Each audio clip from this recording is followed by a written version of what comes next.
На канале «Осетия и Рыштон» мы продолжаем цикл программ, посвященных столетию образования Республики Северная Осетия-Алания. Вспоминаем самые яркие и значимые события. В этом выпуске мы поговорим о культуре, а именно о декаде осетинской культуры в Москве. Многие из наших артистов впервые в жизни выступали на столичной сцене, и это заставляло трепетать даже признанных мастеров. Ведь через их искусство и творчество знакомилась с культурой осетин огромная страна. Как встречала Москва делегацию из Осетии и чем запомнились те дни, поговорим сегодня с гостями в студии. Здравствуйте, спасибо, что пришли к нам сегодня в студию и поделитесь с вами своими воспоминаниями. Это очень приятно, ценно для нас. Таймураз, вот вспоминая те года, вы поехали как танцор, как исполнитель, вам было около 15 лет, да? Во-первых, мне очень приятно, что вспомнили о декаде 60-го года. Это была первая декада. Первая, да. Вот. И ответственным был за проведение вот этого мероприятия Билар Имзаевич Кабалуев.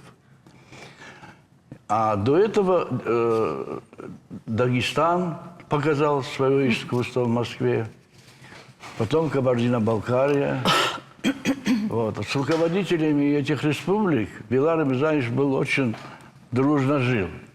И он им говорит: вы знаете, я вам нос утру, я так подготовлю, что мало вам покажется. Мы будем первые. Да. Вот. И начали готовиться к этой декаде. Когда я узнал, что наш ансамбль тоже включили в программу, мне по ночам Москва снилась почти каждый вечер. Да. Короче... Но это было так престижно, да, поехать в Москву, выступить на московских сценах? Руководил Ашатин Доев ансамблем Дома пионеров. Некоторые ребята, мы жили в интернате, одаренные дети, музыканты и там все. Но некоторые дети не были музыкантами. По вечерам они поздно приходили веселыми. Я им говорю, где вы бываете? Да, мы, говорит, Москву готовимся на декаду. А что вы делаете? Танцуем. А я в детстве тоже в Малаге иной раз на свадьбе танцевал. Короче говоря, пошел однажды в Дом пионеров через замочную скважину, посмотрел, как они танцуют, и испугался, потому что они уже как профессионалы танцевали. Ну, их было мало, сказали, что надо еще набрать детей. И директор Дома пионеров тогда, Зарета Харитоновна Анисимова, 13-ю школу приехала, потому что это была осетинская школа, и, может, там будут таланты какие-нибудь. И мне говорят, вот, говорят, поднимись в зал. А вы учились в этой школе? В 13-й школе я учился, и одновременно в музыкальной школе. И нас двоих отобрали. Меня и еще один Джанаев был такой стройный парень, но он не стал ходить после этого. Да. И вот я начал тогда тоже ходить в Дом пионеров. Конечно, это было очень интересно. Как к нам относились, вот когда куда-то готовишься, и все относятся в условия шикарные. И, а через какое время вы уже поехали в Москву выступать? Я начал в 1958 году туда ходить. И Билар Имзаевич приглашал самых таких великих специалистов, хореографов, да. Ну, Григорова, Элеонора Григорова, которая ставила танцы Исамбаеву. Я тебя перебью буквально минутку. Элеонора Николаевна Григорова, о которой Таймураз говорит, она всю жизнь проработала ассистентом у Игоря Моисеева. Да. Мало того, что Элеонора Николаевна, Рубен Чохонелидзе, народный артист Советского Союза, Сергей Корень, из Питера, народный артист, танцовщик, балетмейстер. Ну, просто вот нас учили Школа у сливки вас. той Да. интеллигентной культуры. Крутая. Больше всех, конечно, нам уделил внимание это хореограф из Тбилисского дворца пионеров Рубен Чаханалидзе. Я не был солистом, потому что к Только-только моему начинали, да? приходу Да, там да. уже были профессиональные танцоры. Мы сами были очень заинтересованы. Вот, допустим, в 7 часов начала занятий вечером, в 13-й школе заканчивается последний урок без 15:07, и я, значит, бегом и даже на 5 минут раньше прибегал. Строго очень было все. Так, тогда ваши воспоминания. Вы приезжаете в Москву. Что было дальше? Как вас встречали? Ну, перед тем, как мы поехали в Москву, еще были, знаете, какие дела? Стационары были. Вот где сейчас библиотека университетская На Церетели. на Церетели. Там был интернат. 11-й. Да. И мы там занимались. Даже было интересно, когда Ирбек Кантемиров со своими лошадьми тоже там находился. Но он Буян, приехал, Буян. да. Он приехал отбирать ребят из нашего коллектива. Был Ирбек, были еще у них ассистенты. Я почему это говорю? Потому что они отобрали таки. Они отобрали у нас Юру Гасиева. Он был даже постарше Таймураза на год, да? Другой. Он младше был. Младше или младше, да. Юру Гасиева забрали в цирк, Виталика Беликова забрали в цирк. Вот их вдвоем отобрали. И мы там находились на стационаре. Вот что интересно. Мы не просто приходили туда заниматься, в этот интернат. Ночевали мы там мы там. жили больше 3 месяца летних. Мы жили в интернате. То есть вы не представляете. Питание, расписание, то есть все, быт, вот культурные мелочей, программы. да? Нас отпускали домой только в субботу-воскресенье скупаться. И возвращали обратно. 3 месяца. Вы вообще представляете, сегодня родители имеют возможность вот в такое чудо окунуть своего ребенка и не заплатить ни одной копейки. В 1959 году был фестиваль в Грозном. Встреча 4 братских республик. Первые гастроли. И мы поехали туда. Там тоже мы жили в детском доме. И Дагестана, и, Северокавказские республики. Вот, был очень дружный фестиваль. А потом, значит, уже мы подготовились хорошо. И вот едем в Москву. Раньше поезд в Москву отъезжал из вокзала в 1:00 ночи. В такое время полный был вокзал провожающих. Полный. Да, и мне поручили. Кто-то мне дал 10 рублей, говорит, ползунки купишь в Москве. А я даже не знал, что такое ползунок. Мне стыдно было даже не выполнить просьбу.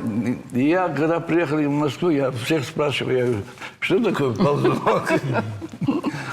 Вот, сказал, что купил, потом мы приехали. Значит, репетиции у нас, конечно, были все в Кремле. Каждый вечер это репетиция. Это сколько дней? За сколько дней вы приехали? 10 дней. Да. Иоахим Шароев был главный режиссер этого концерта. И мы, значит, выступали. Туда входили коллективы госансамбль, ансамбль шахтеров Садона. Да, Садона. Песни были написаны профессиональными композиторами. В сопровождении, представьте себе, хора танцует ансамбль. Это праздник был, большой праздник, понимаете? Да. И во время концерта, когда вот наш коллектив выступил... Он назывался тогда ансамбль? Это ансамбль Танцевальный ансамбль Просто Дома танцевальный? пионеров. Национального танца. Да. Когда мы выступили, да, Вот. Я не забуду, вот как артисты госансамбля обнимают. Да. Таймураз правильно говорит. Я немного... Торчинов там, Сопоев, все вот эти знаменитые танцоры. Марина Кисаева. Детей вот так обнимали, им так было приятно вообще. Вот. Совсем другая обстановка была, другие люди. Вот. Но концерт прошел, конечно, на высоком уровне. Вот. И вот я здесь записал представителей, которые присутствовали на концерте. Вот представитель, которые поднимались туда, на лоджию. Значит, там Цидембал из Монголии, и французские были руководители. Жорж. Вот. Ворошилов там сидел. Микоян. Микоян был. Хрущев. Из наших акадцев тогда был первым секретарем. Белар Мазаевич. Вот. И маленькие самые дети, вот, Я, Славик Беликов, Нателла. они туда поднялись, но вы что-то понесли туда? Да, мы были с цветами, а ушли оттуда с конфетами. Коробки конфет, вот такие вот мы вынесли оттуда. Но Ну, вы раз совсем маленькая была, да? Да. Сколько Раз вам уж тогда было? Таймураз дал мне слово, я хочу вам сказать. Вот он правильно говорит. Я сейчас, глядя на него, вижу, как он вот просто от нахлынувших чувств себя вот чувствует. Ну, у меня то же самое, просто я хочу тоже успеть сказать вам что-то очень интересное. Слезы на глазах от чего? От того, что это было счастливое время? Счастливейшее. Вы понимаете, вот я хочу сказать для тех, которые сейчас меня услышат, мои знакомые, мои незнакомые, даже я не имею в виду молодую аудиторию, а я хочу сказать тем взрослым, которые сегодня без зазрения совести могут сказать, что в Советском Союзе, да что у нас было, да какое у нас детство, оно было не просто счастливым, оно было вот таким, вот как Таймураз сейчас его чувствует. Вы представляете, я вот сказала о 3 месяцах, да, которые мы прожили там.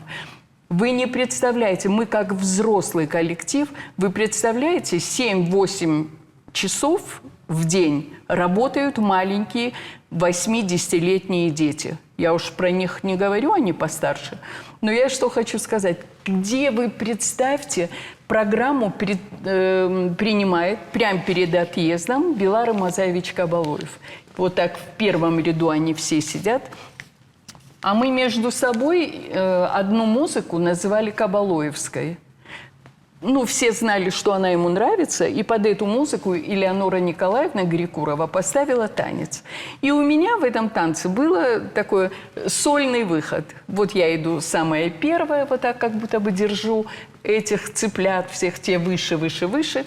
И вот представьте, я выхожу, танцую, в первом ряду Белар Мазаевич, и я плачу вот как только могу, слезы льются. Папа сказал, что ты не поедешь на декаду, я не разрешаю. Ну, оттанцевали все, и Зарема Сергеевна Цаликова у нас была завуч. Как я говорю, удивительно, мне она казалась прям пожилой тетей. Ей было 29 лет. Вы представляете? И она меня подзывает, а стоит возле Кабалоева. И я подхожу, и он говорит, тебя как зовут? Я говорю, Ляля, ты почему плачешь? У тебя вот такое впереди. Я говорю, папа не разрешает мне ехать на декаду. Он меня слушает и в это время говорит, фамилия как твоя? Я говорю, Дзахоева. Ну, мы же в Осетии живем. Ты не Бекат Захоева, дочь? Я говорю, да. Приди домой и скажи ему. Белар Мазаевич сказал, если ты меня не отпустишь на декаду, я тебя посажу в тюрьму. Я не просто ждала субботы, когда меня забрали домой, и я пришла, и маме, мама, папа пришел, да придет он сейчас. Он не успел переступить порога, как я ему объявила об этом. На что он сказал, ну и семья, конечно. Ну вот все в нашей подготовке, все все было пронизано профессионализмом и серьезностью. Вы представляете, дети, которые Таймураз правильно сказал, он от 13-й школы до Дворца пионеров, это в конце проспекта, успевал за 5 минут прибежать и не опоздать. И поэтому, конечно, я, вспоминая этот концерт, о котором вы сейчас говорите, у меня вот это грандиозное, вот все желающие делать концерты должны просто как вот ликбез смотреть, вот, да, как пособие смотреть вот эти концерты. Светлая память всем, кто там принимал участие, режиссеру в первую очередь, наверное, и все, кто с нами хоть немного вот имели, ну, соприкоснулся, не прошло это в их жизни вот просто так. 400 человек всего участвовало на декаде, но оценивали декаду и восхищались ей такие выдающиеся личности Советского Союза, как Тихон Хренников, Николай Тихонов, Константин Симонов, Яков Смеляков, даже Туполев. Туполев был на одном из концертов декады, и он Ахурбеку Алихановичу дал интервью. Известный хореограф Гельцер, потом Мариетта Шагинян. Еще что хочу сказать, специально к декаде наши поэты-писатели выпустили книги. Вот, например, у Харитона Плиева вышла тогда вот к декаде поэма «Олах и Жекадок». Георгий Кайтуков выпустил сборники стихов. У меня брат, родной брат моего деда, Борис Муртазов, лауреат премии Костахи Тагурова, ветеран войны, участвовал на этой декаде. Он поэт-песенник. В то время у него был расцвет творчества, и танцевально-вокальные сюиты государственного ансамбля «Песни и пляски» под руководством Георгия Гуржибекова. Тогда там было очень много песен на стихи Бориса Муртазова.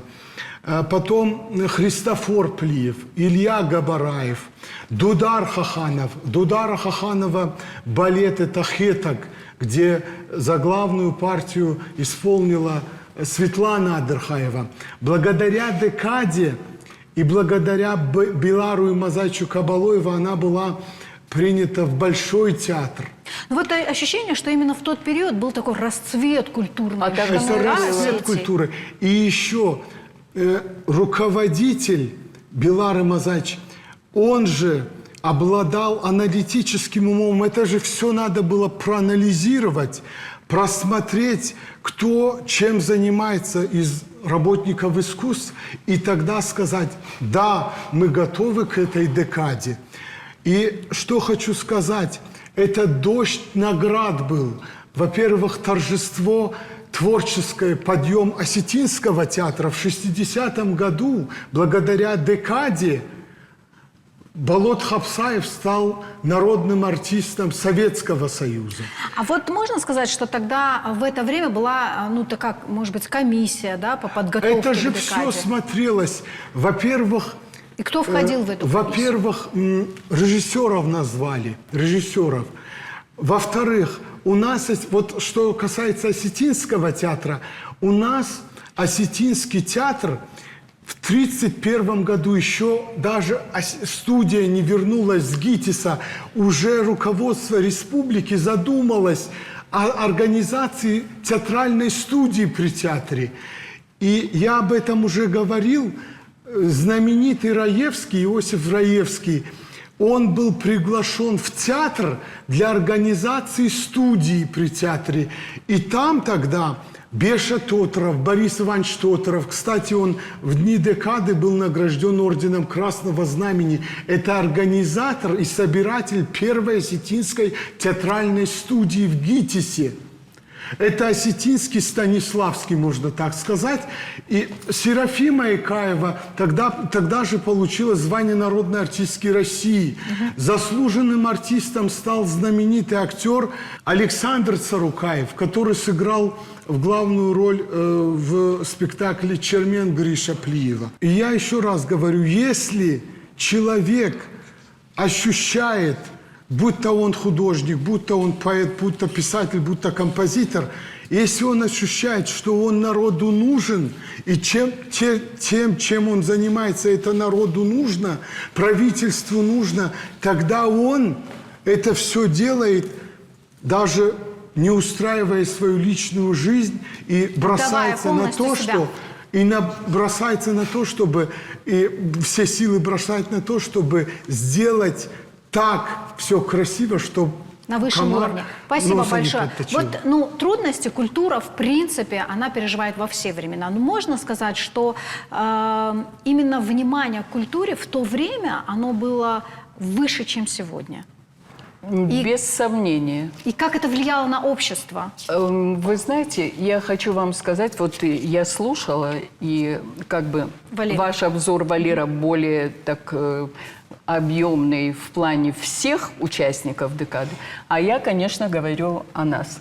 Я хочу сказать, вот то, что Таймураз отметил, какие у нас были балетмейстеры и постановщики танцев, да, я уже не говорю...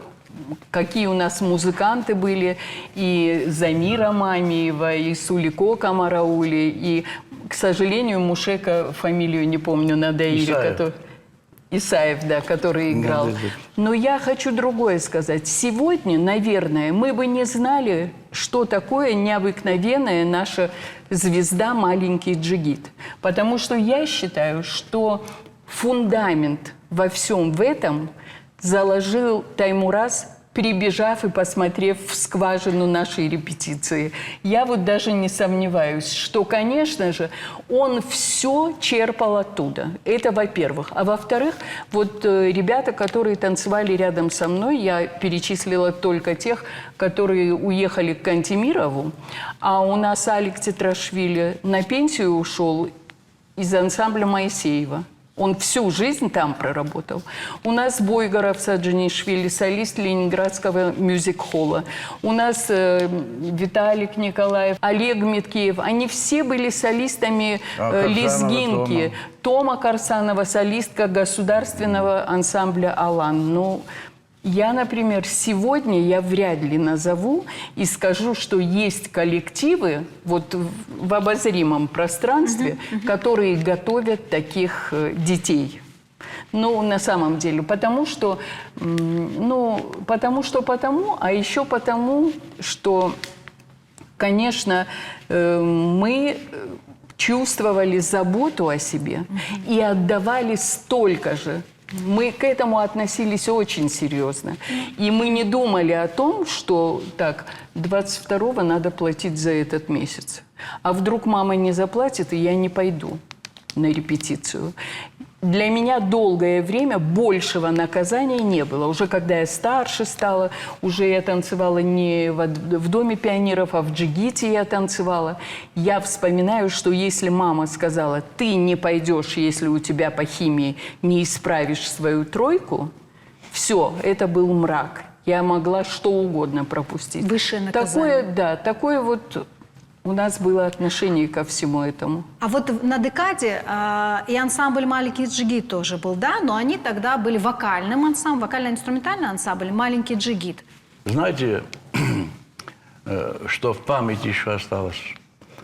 Когда мы уезжали уже из Москвы поездом, то к нам привезли конфеты. Это, говорит, от Хрущева. Мы их, конечно, не тронули, домой привезли, это же вообще... Ну да. Ценный подарок. Да, ценный.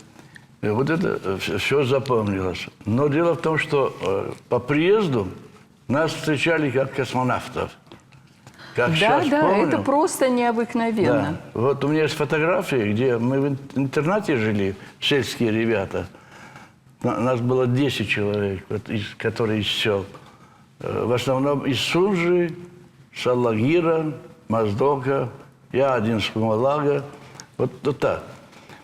И на нас смотрели. А вот Таймур Звезды? рассказал о нашем возвращении, а я хочу еще раз затронуть эту тему, как все было отдано этим детям, для того, чтобы республика предстала в блестящем виде, и представители были. Вот представляете, мы уезжаем, 54 или сколько нас человек, Дом пионеров только. Да. Мы подходим к составу, вот наш вагон нам показали, мы все вот так выстроились, и мы подходим, и нас считают, и все заводят. Прямо у входа в этот вагон стоит большая тачанка, и на ней пакеты, вот такой величины пакеты в вакуумной упаковке, в ней колбаса, сыр, соломки, потом всякие деликатесы маленькие. Это все было для перекуса детям в поезде, не считая того, что мы обедали и ужинали в ресторане. Это для меня это тоже показатель того, что... Организация. Что одно дело организация. Вот бюджет Отношения. в лучшем смысле этого слова, не только материально, а все было продумано. Вы представляете, все, что дети поедят, как они будут спать, как они будут отдыхать. И вот это было с нашего отъезда до нашего приезда, как говорит Таймураз, во всем чувствовалось. Что еще хочу сказать? Мне довелось беседовать очень такое длительное время с нашей знаменитой певицей Марией Сергеевной Каталиевой. Я подготавливал 2 материала о ней, и она говорила так. В том числе и декады, но пошивом костюмов всех концертов наших Костюмы были. и декады занималось само правительство республики. И она даже сказала фамилию Тамара Хитагурова. Тамара Сергеевна, Тамара да, Сергеевна да. Хитагурова. И еще знаете, что самое интересное? Ответственность, искусство, оно вырабатывает ответственность в каждом ребенке. Я по себе знаю. Мария Сергеевна в 1958 году окончила консерваторию имени Чайковского. И тогда, вернувшись в консерватории, она, молодая певица, тоже участвовала на декаде в оперете «Весенняя песня». Это только-только новая оперета Хубецовой Раисы и Георгия Хугаева. Новую кантату написала тогда Корницкая, Нина Корницкая, за это получила орден «Знак почета». За ведение программы музыкальной как дирижера симфонического оркестра Павел Ядых получил орден «Знак почета». Старейший актер Кондарев, сыгравший главную роль в пьесе «Старик Горького», получил орден Ленина. Кутважаган Сиронау Кудмавайе хождар. Кудмавайе. Но сегодня я бы, мое мнение, не знаю, кто прислушается, нет, но мое мнение такое. День осетинского языка, он не один день должен быть, а за 10 дней, за 5 дней до 15 мая так бы делали вечера, делались поэтические, литературные вечера, творческие вечера, связанные с языком. А уже 15 мая это заключительное, чтобы было с чем приходить к 15 мая. То есть какой-то финал должен быть. Такой же финал, какой был на декаде. Ляль, вы так отреагировали по поводу костюмов. У вас тоже были, да, хорошие, интересные костюмы? Костюмы у нас не просто были Так. хорошие. А вы можете представить, мне кажется, ни в одной костюмерной я после Дома пионеров, я больше такого запаха не ощущала нигде. Вообще мой любимый запах – это запах пыли на сцене. Как будто бы я великая танцовщица, но я настолько люблю свои воспоминания, воспоминания. Я настолько, ну, как бы сказать, очень болезненно отношусь к разговорам, что тогда было плохо, сегодня хорошо. Я не за то, чтобы все любили Советский Союз. Я просто за то, чтобы все назвали своими именами. А почему у нас были хорошие костюмы, ты знаешь? Костюмы шикарные, это как я эти бирюзовые Давай я платья. скажу, почему. Да, Расскажи, почему были расскажи, костюмы да. шикарные? Знаете, художником по костюмам того времени была Антонина Зайцева, которая работала у Моисеева. Я ее помню прекрасно. Да. И все костюмы она сделала Костюмы шикарные были. как художник. Понимаете? То есть чисто профессиональный подход был к каждому коллективу. Вот. И поэтому и получилось такой уровень. Но потом ансамбль вернулся. Вот. Директора Дома пионеров перевели в училище искусств Анисимову, Да, Зариту Зариту Харитоновну, Харитоновну. директором. Повысили. А? Повысили. Да, повысили. И она на основе ансамбля Дома пионеров открыла у себя отделение хореографии. Хореографии. И почти половина Наших ушли туда. ушли туда. В том числе и я попал туда. Но что хочется сказать. Вот она назвала несколько человек, которые танцевали, выходцы из этого ансамбля. Вот. А такие, как вот Юрий Бараков, после училища искусств закончил в Москве институт культуры и много лет являлся заведующим отделением хореографии. Вот. Хубецов Феликс, Да. тоже заслуженный работник культуры России. Да, я не всех но назвала. Где-то вот в Ижевске работает.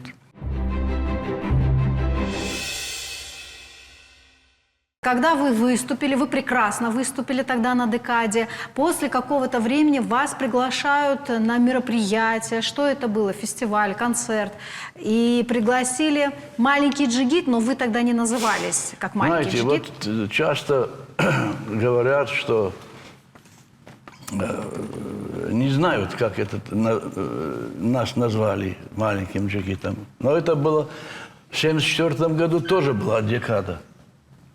Мы на всех декадах ансамбль Дома пионеров побывал. И, значит... Но 74-й это все-таки празднование автономии Осетии в Москве, да? Вот автономия Осетии, да. И во дворце большие профессионалы работали. Одних из них был Кумов Александр Михайлович. Великолепный педагог. И он организовал эстрадный ансамбль у себя во дворце. И я слушаю, и все время Остинского ничего нету. Я ему говорю: Александр Михайлович, ну мы же в Осетии живем. Почему одну хоть остинскую песню надо разучить? А он говорит: ну нету песни, детских нету, что делать? Я говорю: как нету? Вот Христофор Плиев написал песню «Маленький джигит», почему его нельзя исполнить? А он говорит: ну это не детская песня. Скоро ты вырастешь, маленький джигит. Вот. А я полюбил баян. И за то, что он на баяне то великолепно играл. На всех инструментах. И летом устроился на работу в пионерский лагерь «Чайку». И разучивал, а у него я взял баян. У меня, вы знаете, был свой. И я разучивал с детьми эту песню. А он за своим баяном спускался вниз, хотел забрать, и издалека слышит, как дети с какой любовью поют эту песню. На второй день он уже начал разучивать эту песню. И мы, значит, вот в 1974 году, когда в Москву приехали, песню пели вдвоем Лазаров. Сейчас он на трубе играет у этого Кобоева. И Гусов еще один. парень хороший. Они вдвоем эту песню пели в два голоса. И в Москве выступаем в Московском дворце пионеров. Первое отделение выступает ансамбль эстрадный, второе мы. И когда они эту песню спели, зал очень сильно воспринял это и аплодировали. Ну, после этого, конечно, приходили письма, приглашаем в маленький джигит. Но получалось так, что они приглашали и нас. Джигит наш танцор. И так нас и назвали маленьким джигитом, и по сегодняшний день осталось. После концерта, вот заключительный концерт, все, кого Таймураз перечислил, в ложе, и мы, значит, идем, провожают нас к Хрущеву, вот все они там, и мы заходим с цветами, все. И он меня берет вот так на руки, вот так разговаривает со мной. В это время подходит, ну, кто-то из правительства и начинает нам вручать конфеты. И тут мы все, нас подвели так, чтобы мы были... Это же ложа, и вот так у ложи, ну вот нас вот так было видно. Я, Славик Беликов, Нателла Бирагова, по-моему, была. И еще мальчик русский у нас танцевал, я не помню его фамилию. Вот, кстати, я сейчас сразу перейду к этому. Но кого только по национальности не было у нас в коллективе. И вот все они танцевали по-осетински не просто научено. Кстати, эта традиция потом перешла и в маленький джигит. Я вспоминаю этого мальчика, который с Аланом все время танцевал, рыжий, русский. У вас, который. А у нас был такой Виталик Николаев. Ну, просто вот бывает былинный красавец, вот такой он был, вот с малолетства. И когда уехал из Осетии, ну, просто затасковал. Я, наверное, впервые в жизни видела это как диагноз. Дважды в своей жизни я видела, что от тоски может быть очень плохой финал. Вот это наш Виталик. И грузины, армяне, осетины, ну, все вот мы были. Но по тому времени, конечно, нас это не интересовало. Потому что если с тобой разговаривают на твоем языке, ты не будешь вспоминать, ой, по-моему, он Николаев, или еще там как-то. Ну, вот такая была ситуация. И нас фотографировали, было видео большое, потом фотографии вышли. Ну, мой дедушка родной, его не стало в 97 лет. До последнего дня он вот здесь в нагрудном кармане носил вырезку из социалистической Осетии. И вот так она затрепанная была уже. И мама все время говорила, арижден нограто, ногажет. Нет, тыңзабаху. Вот всех, да. У нас вот насчет, говорил, музыкантов, конечно, тогда мало было музыкантов, сейчас только их развелось. Да. И вот этот мужик, который на бубне играл, он был парикмахером на проспекте. Уже пожилой возраст был. Ну, ему поручили, чтобы он за нами следил, чтобы мы не баловались и тому подобное. И в одно время заходит к нам и говорит, слушайте, вот из-за вас все головы на мою шишку летят. А еще по поводу Мушека одно замечание. Он, знаете как, у него была такая, ну, не знаю, особенность организма или что. Он вот играл, это такой бубен, даири или как-то называется он играл и засыпал моментами. И момент, когда он засыпал, он поднимал темп. И мы поэтому узнавали, что Мушек спит. Если темп загнали, что ты уже не можешь танцевать, так быстро поворачивается. И кто-нибудь из балетмейстеров говорил, Мушек, так и вот толкал. Разбудите. Да. Валер, что за фотография у вас? Вот эта фотография участников декады писателей 60-го года. Вот здесь Сергей Джанаев, писатель, Давид Дарчиев, сейчас дочь, она научный сотрудник музея имени Туганова, Залиньева. Вот Андрей Гулуев, первый народный поэт республики, старейший поэт нашей республики. Вот. Это в центре Максим? Максим Цагараев. Максим Цагараев – это один из авторов сценария фильма «Сын Иристона» и так далее. Вот. Потом Георгий Кайтуков тогда был председателем Союза писателей республики. Хазбатыр Ардасенов, кандидат филологических наук, поэт и ученый. Борис Муртазов, вот брат родной моего деда, участник декады.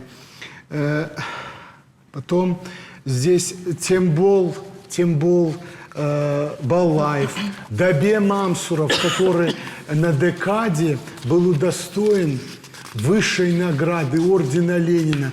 Высшей награды ордена Ленина, кроме Дабе Мамсурова, из писателей ни у кого нет. Отец известного драматурга, известный драматург, отец Пашейфандон, знаменитого спектакля Давид Туаев.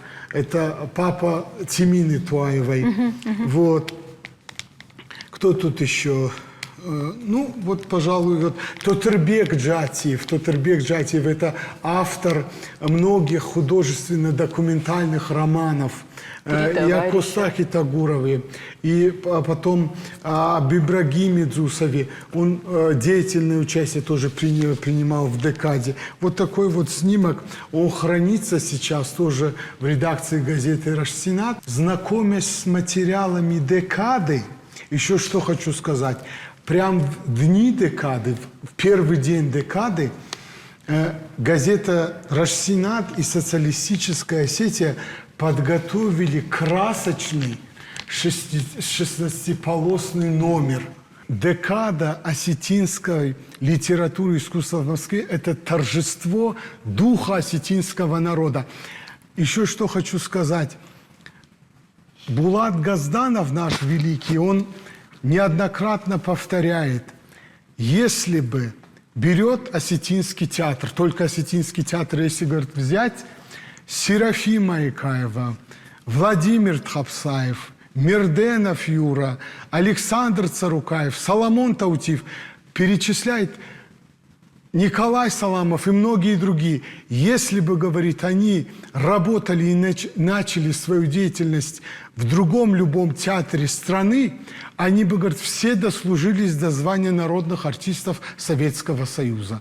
И вот шаги к этим званиям, к этому торжеству, их творческому подъему, вот эта декада доказала, что они действительно достойны не только актеры, певцы, музыканты, гармонисты наши, они танцоры, они достойны, их искусство достойно не только масштабов страны, но и, можно всего даже мира. сказать, мирового Да, масштаба. спасибо большое. Да. Таймураз, вы хотели что-то добавить? Просто те люди, которых Кабалоев приглашал в Осетию, они были самыми знаменитыми по своей профессии. Вот представьте себе Вано Мурадели, известный композитор тогда. Вот. Он был художественным руководителем декады. Вот представляете? И написал гимн об Осетии. Да. Никто ее до сих пор не знает и не поет. Да, Это прекрасная была музыка. Вот. Спасибо вам большое. Спасибо за то, что благодаря вам мир узнает Осетию с ее лучших сторон. Спасибо.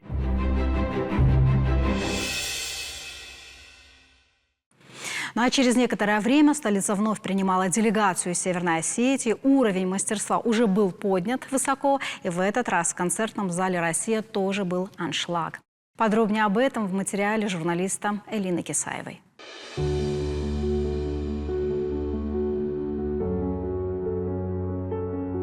«1996 год. Большая делегация Северной Осетии во главе с президентом республики Ахшарбеком Галазовым приехала в Москву на 3 дня, чтобы показать жителям столицы свое мастерство во всех сферах искусства. В числе делегации были актеры и певцы, танцоры и художники, писатели и поэты, первые лица республики.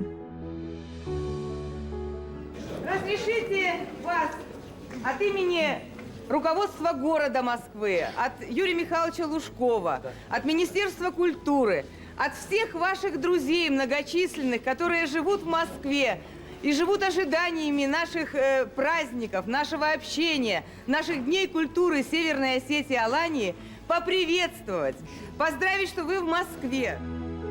Здание постоянного представительства республики в Москве стало местом проведения пресс-конференций для российских и зарубежных журналистов. Но перед началом всех участников конференции познакомили с работами юных художников Владикавказской художественной школы имени Тавасиева. Пресс-конференция стала неофициальным открытием Дней осетинской культуры.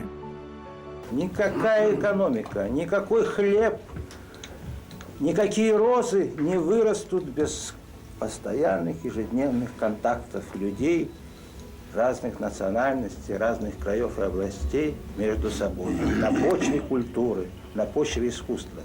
Эти деньги окупаются. Это давно подсчитано всеми социологами, всеми экономистами, что каждая копейка, вложенная в счастливое праздничное дело, отзывается потом в человеческой душе и превращается в некое материальное.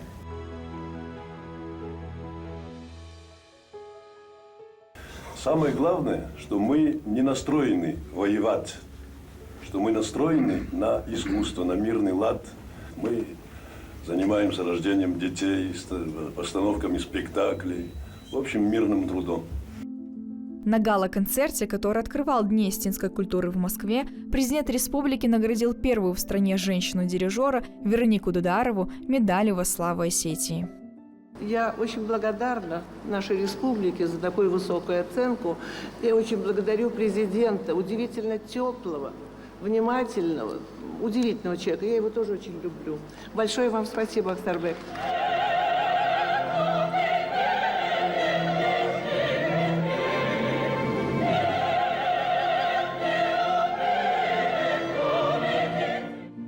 Жемчужиной осетинской делегации был хор Республиканского лицея искусств под управлением Ольги Джанаевой. Московский зритель с особым восторгом оценил исполнение народных песен. Солисткой хора была совсем юная Алена Гусуева. Сегодня она с трепетом вспоминает те дни. Вообще надо сказать, что это, конечно, самые яркие воспоминания, одни из самых ярких воспоминаний из детства, потому что сами можете представить, ребенок 13 лет и такое большое событие. Мы поехали, и, кстати, с этого момента начался мой такой путь в музыке серьезный, очень ответственный. Вот. Ну, воспоминания очень яркие, конечно, сильные. Это такая ответственность была. Мы выступали на большой сцене тогда еще существующего концертного зала «Россия». Вот. И я, как солистка, чувствовала на себе еще большую ответственность.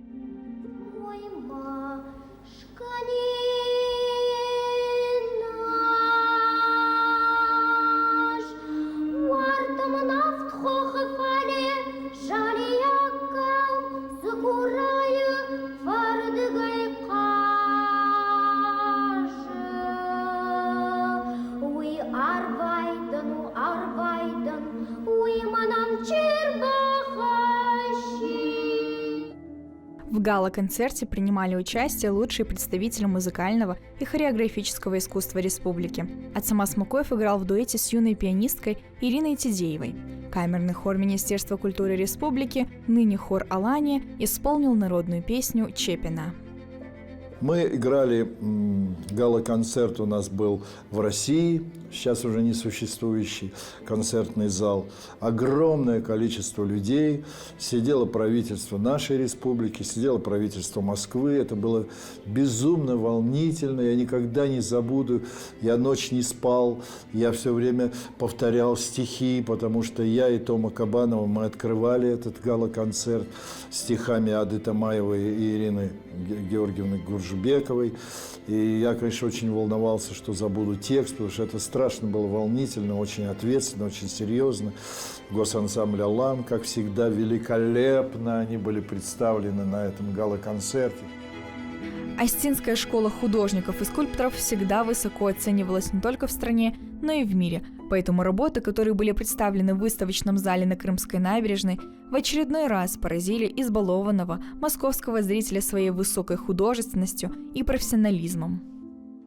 Осетинские художники всегда были каким-то таким особенным, вот на мой взгляд, опять я хочу сказать, особенным каким-то таким очень тонким, очень красивым и очень высокохудожественным моментом вот в этих выставках. Всегда было невероятно интересно видеть их живопись. У них прекраснейшая живопись, я считаю. Но не менее интересна у них и графика. Очень интересная скульптура. Причем самое, что мне кажется главное, они никогда не теряли своего национального момента. В Доме народного творчества прошла персональная выставка Хаджиумара Сабанова, остинского фольклориста, художника, представителя наивного искусства. Сюжеты его картин в точности описывали мотивы остинских легенд и сказаний, передавая всю самобытность народа. Наивное, что значит наивное? Наивное – это форма, но это вовсе не наивное существо. Понимаете? И никакие академии не дадут этого ощущения настоящей живописи. Это живопись, настоящая живопись высочайшего класса, которая достойна висеть в любом музее. Так может писать только он один. И он поэтому великий, большой мастер. Избалованный московский зритель высоко оценил фильмы, снятые Северокавказской студией кинохроники. Вячеслав Гулуев, являвшийся на тот момент председателем Союза кинематографистов, презентовал на вечере остинского кино режиссера Людмилу Макееву ее фильм «Мать о семье Слановых», режиссера и оператора Султана Цорева с его киноработой «Воятель» о Сосланбеке Едиеве и документальный фильм кинорежиссера Германа Гудиева «Перспектива» о художнике Магомете Чочиеве. Также на вечере режиссер Рафаэль Гаспарянц представил публике Феликса Царикати, который исполнил одну из главных ролей в его кинокартине «Легенда горы Дпау». Один из заключительных вечеров был посвящен остинской прозе и поэзии. В Центральном доме литераторов с делегацией писателей и поэтов из Осетии встретился на тот момент председатель Союза писателей Сергей Михалков. Он всегда поддерживал остинских мастеров слога, высоко оценивая их талант. Это была очень интересная поездка. У нас были очень интересные встречи. Одна из встреч состоялась в Союзе писателей России. Туда пришли известные писатели во главе с председателем Союза писателей Российской Федерации Сергеем Владимировичем Михалковым. Пришли переводчики. И я там несколько слов сказал. До этого я встречался с Михалковым в связи с приемом меня в Союз писателей. На этой встрече присутствовал известный переводчик Яков Козловский. Многих переводил, в том числе Ярасула Гамзатова. И до этого мы тоже были знакомы с Козловским. И на этой встрече он рассказал один из моих переводов. Я давно дружу с осетинскими поэтами, многих уж нету. Вот. Что сказать? Это же праздник. Вот мы сегодня пришли, был костер погашенный, зола на нем, пепел на нем. Вот мы пришли, дунули, и вдруг появилось пламя, и можем согреться мы здесь. Машинах Дездемона. Калмаржан, платок.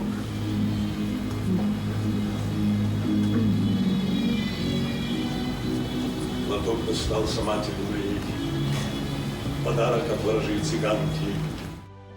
Насыщенная программа 3 дней остинской культуры в столице завершилась спектаклем «Отелло» Русского драматического театра в постановке Владимира Демина. В главной роли на тот момент министр культуры республики, народный артист РСФСР Бимбулат Ватаев. Дездемону исполнила заслуженная артистка России Наталья Серегина, а главного антагониста – нынешний директор Государственного академического русского театра имени Евгения Вахтангова Владимир Уваров. Ну и, конечно же, сам спектакль, который мы играли в рамках Дня Осетии. Это был театр Станиславского. Я очень благодарен Бимбулату Заурбековичу Ватаеву. Это он предложил вот этот проект «Два театра» соединить. Он Отелло, Наташа моя Дездемона, и я играл Яга. Вот такой у нас был спектакль. Он имел очень большой успех, очень большой. Успех имел в Осетии, успех имел в Москве. Даже такой вот был тоже переполненный зал в театре Станиславского.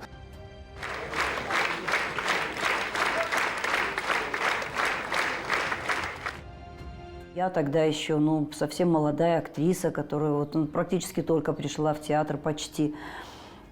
И, конечно, волнение, если у Уварова, моего супруга, было волнение читать стихи Хитагурова, то у меня, конечно, было волнение впервые выходить на московскую сцену Московского театра.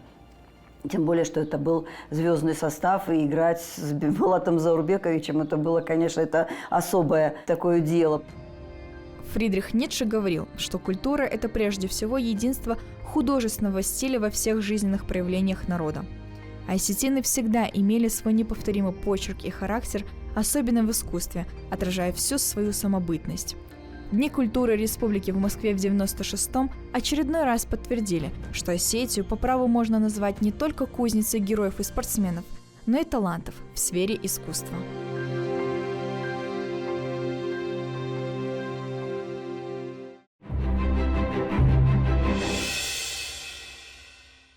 Здравствуйте, спасибо, что пришли к нам в студию. Так, 1996 год. Мероприятия также прошли, насколько я знаю, с аншлагом. Валерий, вы тогда вели концерт. Кем это было? Сколько у нас времени? Я думаю, все рассказывать не будем, потому что история очень долгая, очень трудная была. Я, помимо того, что был ведущий концерта с Тамарой Кабановой, еще был ассистентом режиссера. А ассистент режиссера – это человек, который просто 24 часа не спит, потому что было очень много забот, задач. Начиная здесь, в Осетии, репетиции, и дорога, и в Москве организационные вопросы. Поэтому я очень хорошо все это запомнил.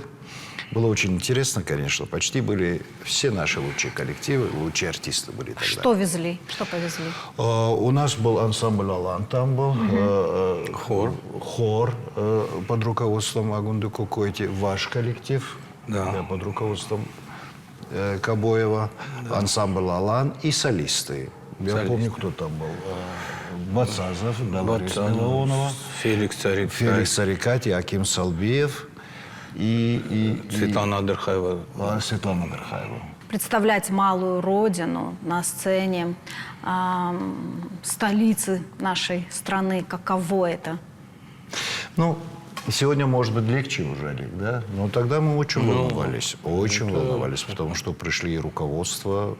Тогда люди были из ЦК партии, были... Одна из центральных площадок страны. Да.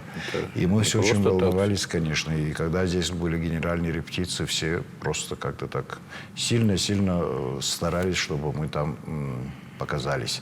Помимо этого, там был русский театр, который повезли тогда спектакль «Отелло».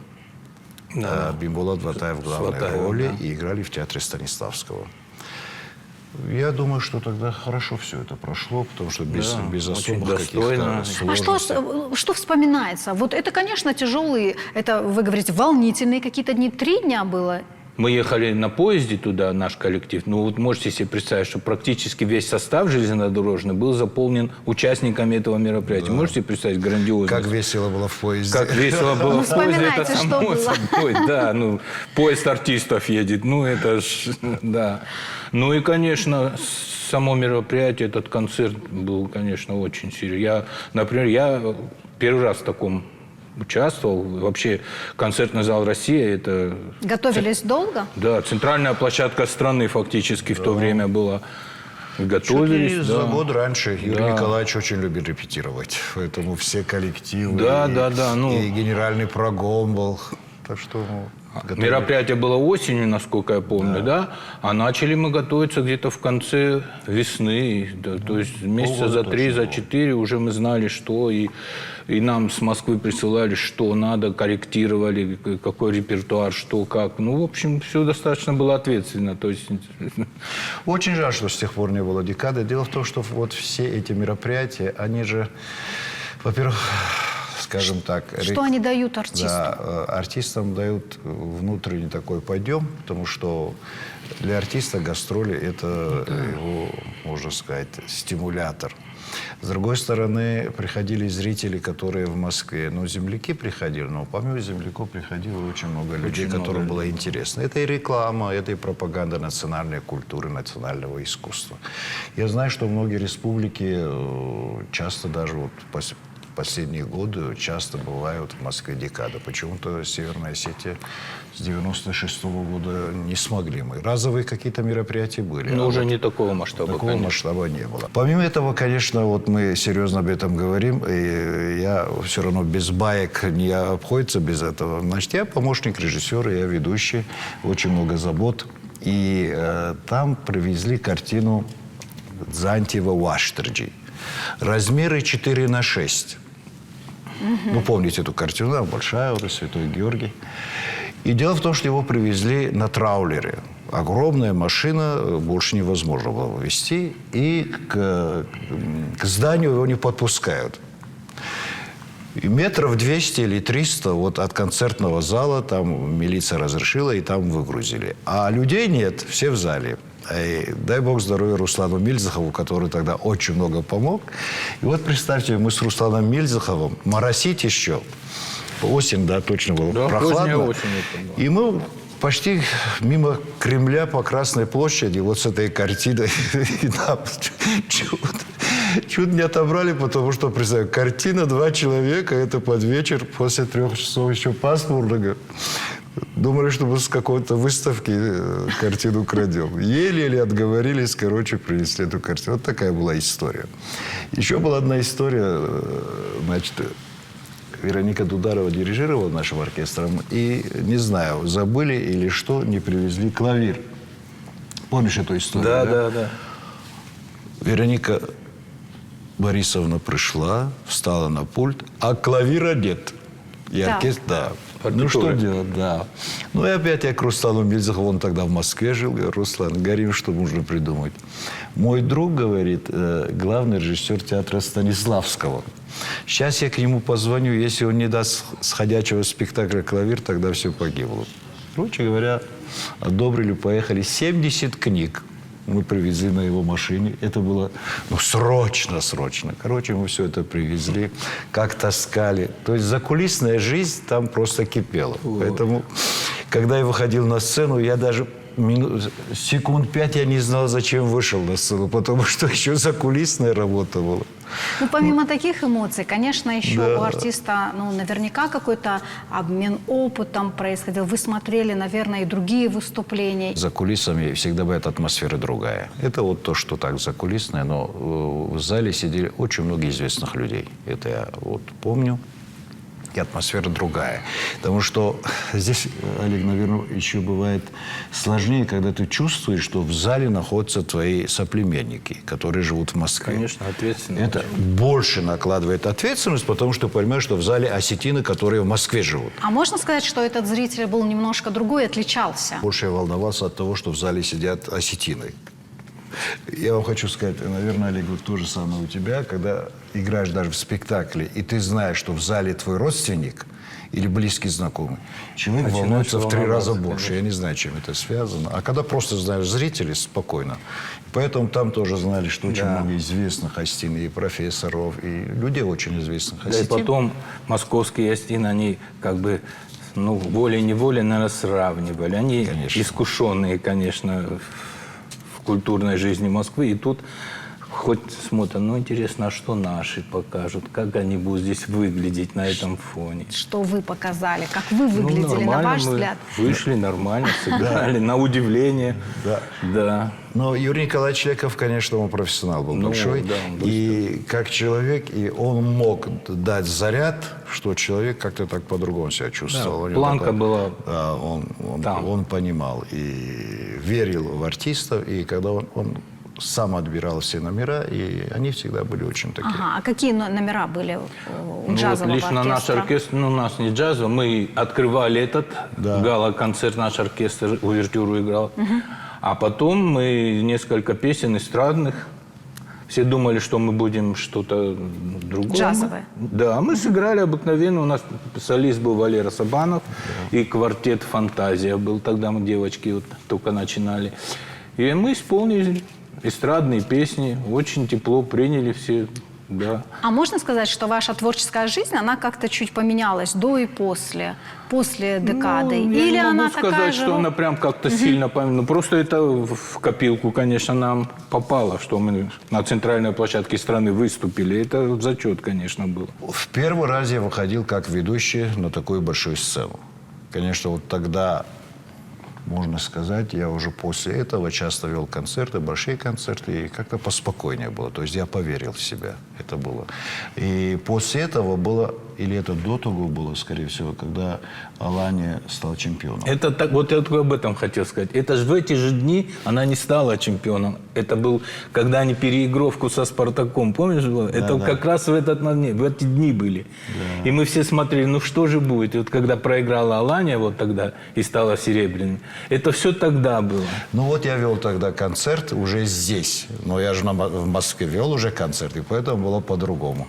И так опять получилось, что 160-летие Коста в Москве я вел концерт опять. Так что можно сказать Юрию Николаевичу спасибо, что это вот меня вытолкнуло с сцены. С тех пор я как-то спокойно к этому отношусь. Насколько важно принимать участие? Да, вы сказали, что для артистов это важно, это дает какую-то уверенность, не знаю, гордость, выступления на столичных площадках нашей страны. Насколько это важно продолжать эти традиции? Это развитие, прежде всего. Это показывает артисту, что он востребован, и значит, это развитие дальнейшего. Вот, например, вот это мероприятие, вот эти Дни культуры, это были в моей жизни, это первые такие. После этого у меня много еще было фестивалей таких, и «Мир Кавказу», и много этого всего было. Но вот это было первое. И после этого как-то начинаешь себя чувствовать таким, что ты не только здесь, но ты можешь и там быть востребован, и это все нормально. То есть это очень значимо, это очень важно для развития вообще культурного процесса республики. Это очень важно показывать себя другим людям, в других местах, в других республиках. Это очень... Показывать культуру Осетии. Свою, да, конечно, что мы культурный народ, что у нас на высоком уровне все это находится. То есть мы-то это сами знаем, а многие не предполагают, пока нас не увидят, что это на самом деле так. В любом случае, мы еще раз хочу подчеркнуть, что гастроли, да, но данный творческий проект – это все-таки больше реклама для республики. Политический даже. Потому что вот когда даже мы едем с театром, с одним спектаклем, в первую очередь мы думаем о том, мы представляем Осетию. И хоть мы везем, скажем, спектакли переводные, скажем, зарубежные, русская классика, но все равно мы играем на осетинском языке, и мы показываем культуру нашего народа. И я думаю, что вот эти декады, они хороши были тем, что даже творческие коллективы, они готовились. И репертуар был, то есть подстегивало творческие коллективы к тому, что через год-два они поедут в Москву. Вы сказали, что вы представляете Осетию, и мы благодарим вас за то, что Осетию узнают через вас ее хорошей, лучшей стороны. Спасибо вам большое. Спасибо. И вам спасибо. И вам. Спасибо.